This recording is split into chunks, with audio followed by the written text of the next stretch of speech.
Yeah, and especially the messaging in the health and wellness space. If someone, like let's say I'm a patient, I have hypothalamic amenorrhea, I'm listening to a bunch of people talking about, resetting your hormones, and they're talking about, exercise and eating high protein. Yes. And maybe they talk about eating low carbohydrates or carb cycling or keto and all these sorts of things.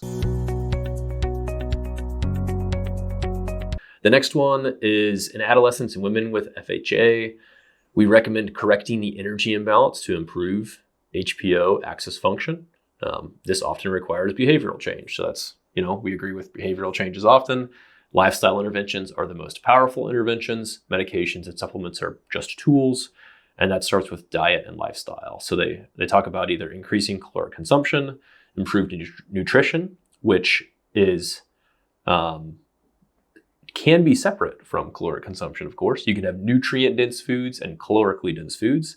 And then also decreasing exercise.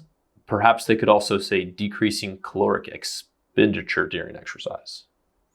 Yeah, and I think with relating to like nutrition, Peter Attia does a nice job. He talks about people being overnourished and undermuscled. So they're getting too many calories, but not enough nutrients, and they don't have the exercise in place. Yep. In this case, yeah, it does sound very much like, just move less and eat more. Not everybody can afford a dietitian consult to figure out what that looks like for them.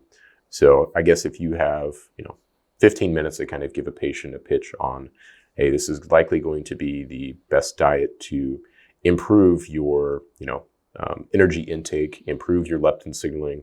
What does that look like? Yeah, and that's a very difficult question, and not even all physicians and dietitians will be adept at handling that, because hypothalamic amenorrhea, specifically naturally optimizing endogenous leptin signaling, often requires a decrease in protein relative to fat and carbohydrate consumption, which is the opposite of probably 98% of what the population needs.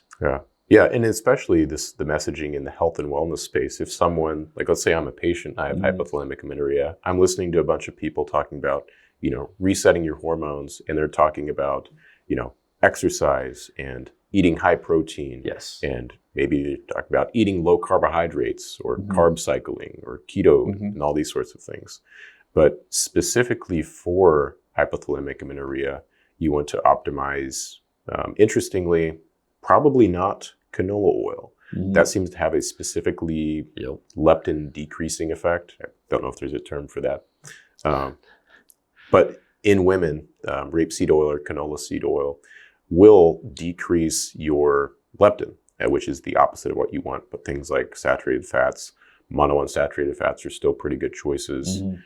Carbohydrates, especially fructose, has been specifically studied. There's not a ton of nutritional research in this area, but basically prioritizing carbohydrates and fats, still with modest protein intake. You don't want to have a zero protein diet, of course, but enough to, let's say 50 grams of protein for someone who's 50 kilograms. They're not going to be in a cachectic state because of that, especially because they're increasing energy intake, which is going to help with lean body mass to some extent.